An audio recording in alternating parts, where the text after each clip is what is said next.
नमस्कार सभी को। हम इस वीडियो में आपको लड्डू गोपाल जी से संबंधित बातें बता रहे हैं।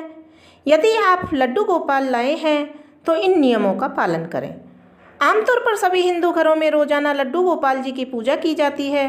उन्हें नहलाया जाता है, वस्त्र पहनाए जाते हैं और भोग लगाया जाता है। भगवान की पूजा से जुड़े कई नियम होते हैं। जिन घरों में लड्डू गोपाल की पूजा होती है उन घरों में इन नियमों का पालन करना जरूरी होता है। आज हम आपको बताने जा रहे हैं ऐसे 5 नियमों के बारे में जो घर में लड्डू गोपाल जी हैं तो इन नियमों का पालन जरूर करें। पहला नियम है नियमित स्नान कराएं, हर दिन वस्त्र बदलें।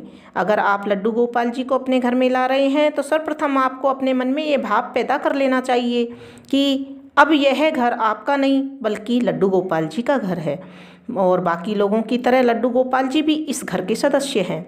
उसके बाद रोजाना नियम से उन्हें सुबह ही स्नान कराएं, रोजाना उनके वस्त्र बदलें। ध्यान रहे कि हमें लड्डू गोपाल जी के लिए ठीक उसी प्रकार की दिनचर्या का पालन करना चाहिए जैसा कि घर के बाकी सदस्य करते हैं, क्योंकि वह भी आपके घर के सदस्य हैं। दूसरा नियम है समझें सबसे प्यारा और राज दुलारा सदस्य। अगर आप बाहर से खाने पीने की कोई वस्तु या अन्य चीज़ें लेकर आ रहे हैं तो पहले घर के सबसे छोटे सदस्य लड्डू गोपाल जी का भोग जरूर लगाएं। उन्हें घर में सबसे प्यारा और राज दुलारा सदस्य माना जाता है। यह मानते हुए घर में बनने वाले सभी पकवानों या फिर खाने की सभी वस्तुओं से पहले उन्हें भोग लगाएं। तीसरा नियम है संध्या आरती करें और झूला झुलाएं। संध्या के समय रोजाना नियमित रूप से संध्या आरती करें और भोग लगाएं।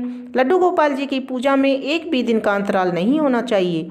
अगर आप किसी काम से घर के बाहर जा रहे हैं तो इस बात का ध्यान रखिए कि घर की एक चाबी लड्डू गोपाल जी को देकर जाएं और प्रार्थना जरूर करके जाएं कि हे प्रभु आप इस घर की रक्षा करना। आप चाहें तो ऐसा भी कर सकते हैं कि अपने किसी करीबी पड़ोसी को लड्डू गोपाल जी को सौंप कर जाएं ताकि वह रोजाना उनका भोग और पूजा कर सके और उनका ध्यान रख सके।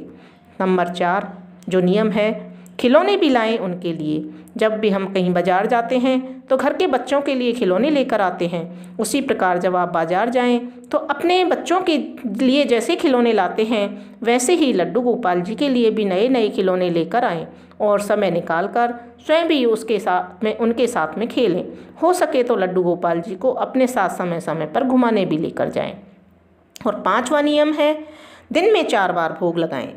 जिस प्रकार से घर के बाकी सदस्य सुबह स्नान के बाद नाश्ता करते हैं, फिर दोपहर में भोजन, फिर शाम को जलपान और फिर रात में भोजन करते हैं, ठीक इसी प्रकार से लड्डू गोपाल जी का भी कम से कम 4 बार भोग लगाना जरूरी है।